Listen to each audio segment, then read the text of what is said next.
ಅವ್ನು ನಮ್ಮ ದುಶ್ಮನ್ ಜೊತೆ ಇದ್ದಾನೆ ಅಂತ ಗೊತ್ತಿದ್ರು ಏನು ಮಾಡದೆ ಸುಮ್ಮನೆ ಇದೆಯಲ್ಲೋ.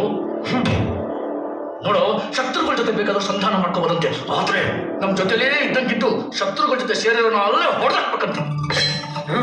ಸೂರಿ ಆತರ ಪಡ್ಬೇಡು. ತನ್ನ ತಂಗಿ ಮುಗ್ಗುದ ಅಂತ 10 ತಲೆ ರಾವಣ ಕಾಡ್ಗೋಗಿ ಆ ರಾಮ ಲಕ್ಷ್ಮಣನ್ಗೆ ಒಂದು ಡಿಚ್ಚಿ ಗುಂಡ ಕೊಡ್ದ ಹೊಡಿಬೋದಾಗಿತ್ತು. ಆದ್ರೆ ಅವನಾಗ ಮಾಡಲಿಲ್ಲ.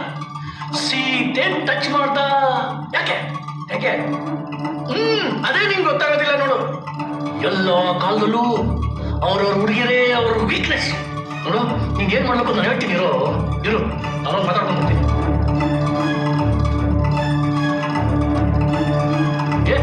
ಒಬ್ಬನೇ ಯಾಕೆ ಹೋಗಿದ್ಯಾ?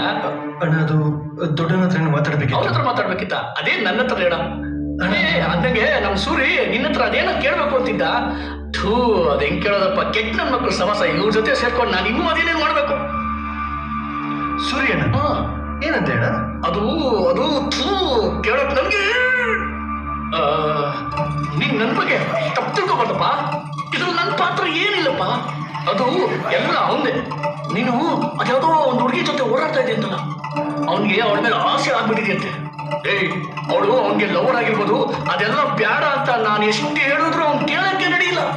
ಅವಳು ಅವನಿಗೆ ಏನೇ ಆಗಿರ್ಲಿ ನನಗೆ ಒಂದು ನೈಟ್ ಆದ್ರೂ ಬೇಕೇ ಬೇಕು ಅಂತ ಹಠ ಮಾಡ್ತಾವನೆ. ನಂಗೆ ಅರ್ಥ ಆಗುತ್ತೆ.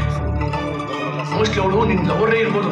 ಅಂತವಳಿಗೆ ಹಿಂಗೆಲ್ಲ ಕೇಳಿದ್ರೆ ಯಾವನ್ನ ಕೋಪ ಬರಲ್ವಾ? ನಿಂಗೂ ಬರಲ್ವಾ? ಬರ್ಲೇಬೇಕು, ಬರುತ್ತೆ.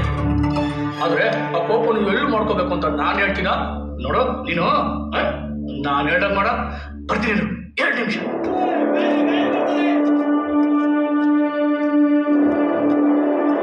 ನೋಡ, ನೀನ್ ಕೋಪ ತೋರ್ಸೋದಕ್ಕೆ ಆ ಕಾರ್ಡ್ ಫಿಕ್ಸ್ ಮಾಡಿದ್ದೀನಿ. ಅಲ್ಲಿ ತೋರ್ಸೋದು ನಿನ್ ಕೋಪನ.